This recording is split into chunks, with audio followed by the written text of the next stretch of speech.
how good's Brian Kelly as a coach? How good of a job has he done? We can certainly take this from both sides of not getting to the pinnacle, although he's reached the game once and reached the playoff round. And then if you go back to the BCS era, 3 times, but at the same time, not gotten it completely done. At the same time, again, Notre Dame football post Lou Holtz was not always pretty from 1996 to when Brian Kelly stepped on campus. So he's done a nice job and upgraded the team athletically and gotten them to a level, again, that they haven't seen since the mid-90s.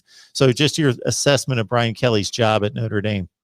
I think this is probably the most challenging conversation to have with Notre Dame fans, because much like our political climate, it's like everyone's they're in two camps and there's no room for budging. There's no room for discussion. You are what you are. On one hand, there's the people that say, kind of like you alluded to, well, hey, look at what it was like beforehand under Charlie Weiss and Tyrone Willingham and Bob Davie. And then there's the other camp that says, but it's Notre Dame. You should be winning championships. And to me, it's both.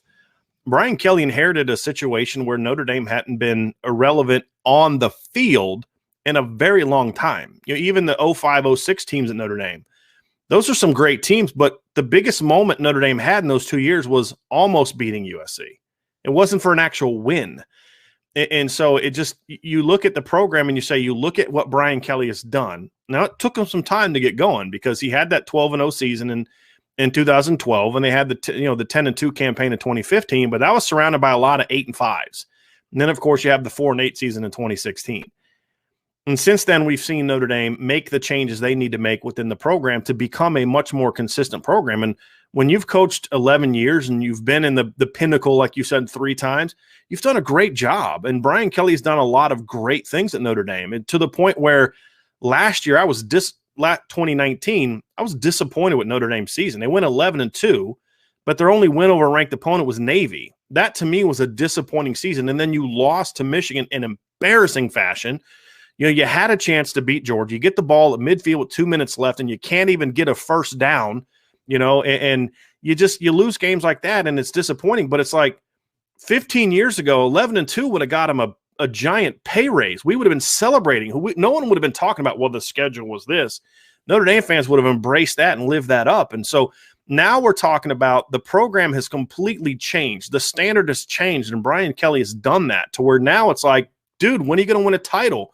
Whereas the year before he was hired, it was like, can we get to a bowl game and just be competitive, please? Can we just not get embarrassed every year? Can we stop losing to these bad programs or these programs that aren't bad, but, Pitt and Louisville and Northwestern and programs like that?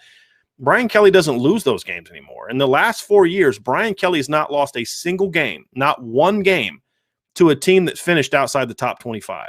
Not one. He is, I believe, 33-0. That's a standard that's different. This is just comparing it to Notre Dame, not other programs. But that wasn't the case at Notre Dame for over 20 years. So he has raised the bar a very, very big way. And a lot of Notre Dame fans are afraid to challenge that because they don't want to go back to the way it was before he got here. I'm of the stance that says, hey, you got to this level. Now figure out the couple things keeping you from the next level and go get it done. The things that are in your control, go get it done. And those are the changes that he needs to make. They're there to be made. Whether or not he's going to do it or not remains to be seen.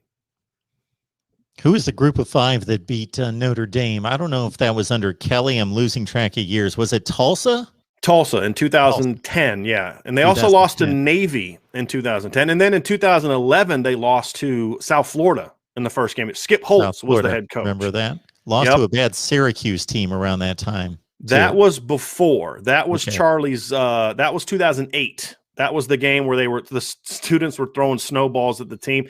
The funny thing is, that was the weekend of Manti Te'o's official visit, and he watched the second half of the game from the locker room because he was so cold, and still picked Notre Dame.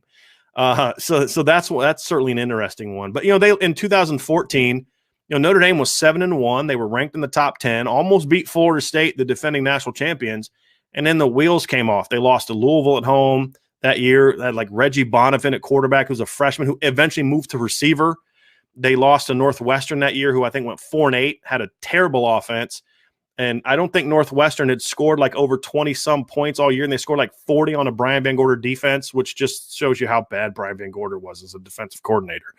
But those are the games they're not losing anymore, Mark, and that's the positive. So that's where, okay, you've got those games now. Now it's time to figure out what you need to do to beat Clemson when they're not missing their 4 best players, to not just be, well, we only lost to Alabama by 17. That's embarrassing. You're Notre Dame. You shouldn't be in the press conference after the game getting mad at reporters because you only lost by 17. And to bring up the 2018 Alabama Clemson game. And it's like, well, Alabama can look at that kind of clunker like they had against Clemson in 18 and say, that was a bad day because look what we did the last time we played them. Notre Dame doesn't have that game to point to. Well, yeah, we had a bad day, but there's no but. You always have bad days in these situations, especially in the postseason. And until that changes, then he's just going to be a really good coach who's done a lot of really good things, but a lot of people are going to believe they can't take that final step until there's a change. I don't believe that's necessary. I think if Brian Kelly goes back to the coach that he was before he came, that got him to Notre Dame, go back to being the guy you were that got you here, that got you from Grand Valley State, and in less than a decade, you're at Notre Dame. Go back to being that guy, and you may have a chance to finally get this thing over the top. I don't know if he's going to be willing to do it, but I think it's certainly possible. Yeah, Nick Saban plays a handful of big games every year against his conference championship game, playoff games, and you can go through the entirety of his stay at Alabama, and it's one clunker. Not one loss, of course. You lose multiple games, of course, but that's the only clunker. Urban Meyer, forever at Florida, Ohio State, winning national championships, 31-0 against Clemson. Okay, yeah, you can go nuts about one game, but that's the one clunker where the team didn't show up and they didn't compete. Yeah, and that's it. Mm-hmm. Right. against a mountain of right. And that's the whole point. That's the difference between, and the thing that frustrates me is, do you think Nick Saban would ever walk into a press conference after a loss and say, well, we didn't lose by as much as so-and-so lost to him by? That's what Brian Kelly's saying. Well, we didn't lose to Clemson as bad as Alabama lost to Clemson. We lost by 27. They lost by 28. Could you imagine Urban Meyer saying that in a press conference? And I think that's where Brian Kelly turned some Notre Dame fans off. It's like, dude, just own it, right? Like, just own it. So, to me, that's the frustrating thing, is because he'll say things and do things where you're like, that's an unforced error. That's not on anybody else. That's not on the admissions department. That's on you, man. You're the one that hired Brian Van Gorder and then decided to keep him after 2 years where he'd proven to you he was a horrible defensive coordinator. That's on you.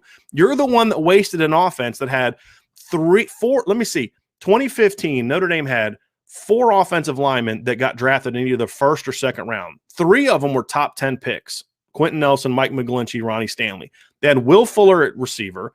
They had Alize Jones at tight end, who was drafted. They had C.J. Prosise, who was a third-round pick. Josh Adams was on that team as the backup running back.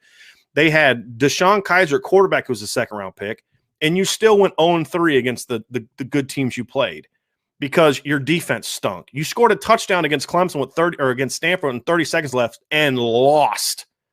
You know what I mean? Like, you wasted that team. If I've said this, if you'd have put the 2017 coaching staff with Mike Elko, Clark Lee, Chip Long, Harry Hiestand, and give them the 2015 roster, I'd like to see what we could do with that game. That would have been an interesting season to watch, because you can't say they didn't have speed. They had the most explosive player in college football. Josh Adams, who ran a 4.48 and averaged almost 7 yards per his career as a rusher, was like their 5th fastest guy on offense that year. You had an elite offensive line and you had a dynamic quarterback. But again, it was a decision that Brian Kelly made that hurt them that year, and that was to keep Brian Van Gorder as your defensive coordinator. So those are the things standing in Notre Dame's way right now are things that are controllable. Now, if they make those changes and they still can't win, then I could say, okay, yeah, there's an institutional problem. But I just think that right now is just an excuse that Notre Dame fans like to grab onto to justify why they haven't won in so long and why they're not winning big games. Is, well, kids don't want to go to class anymore. Really? Says who? Christian Wilkins went to Clemson and got 2 degrees in 5 years. He did that by not going to class? Come on. There's plenty of kids that want to go to class. There's a lot that don't, but there's plenty that do. But they also want to be champions and they want to be first-round draft picks. And until you can prove that you can do that, they're going to continue going to those places. They're going to give them that. Myron Rolle went to Florida State and became a Rhodes Scholar. Come on. That's where I'm at. Absolutely. Our man DeAndre, once again here. Appreciate the super chat, pushing the issue on the ACC. So we addressed the ACC, DeAndre, in regards to Notre Dame's connection to the ACC, whether it's a good fit. Brian loves the connection if Notre Dame would have to join a conference. I, of course, going with the Big Ten side of things. But DeAndre would like to know if you see it actually happening. I think it eventually will. I think they're going to eventually have to join a conference. I think the landscape eventually is going to get to the point where it's almost impossible for Notre Dame to join. And eventually you're going to see teams, if they really want Notre Dame in a league, they're just going to say, well, we're not going to schedule you anymore. You know, so if you don't join a league, then you're just not going to have enough games to play. That would surprise me a little bit, but I think eventually it's going to become financially advantageous for Notre Dame to join a conference. And when that happens, that's when Notre Dame will join a conference, when it means they're going to start making a lot more money by doing that. All right. Great discussion with Brian Driscoll on Irish Breakdown. And again, you get more when you check out his YouTube channel right here on YouTube. Use the search bar Irish Breakdown with Brian Driscoll.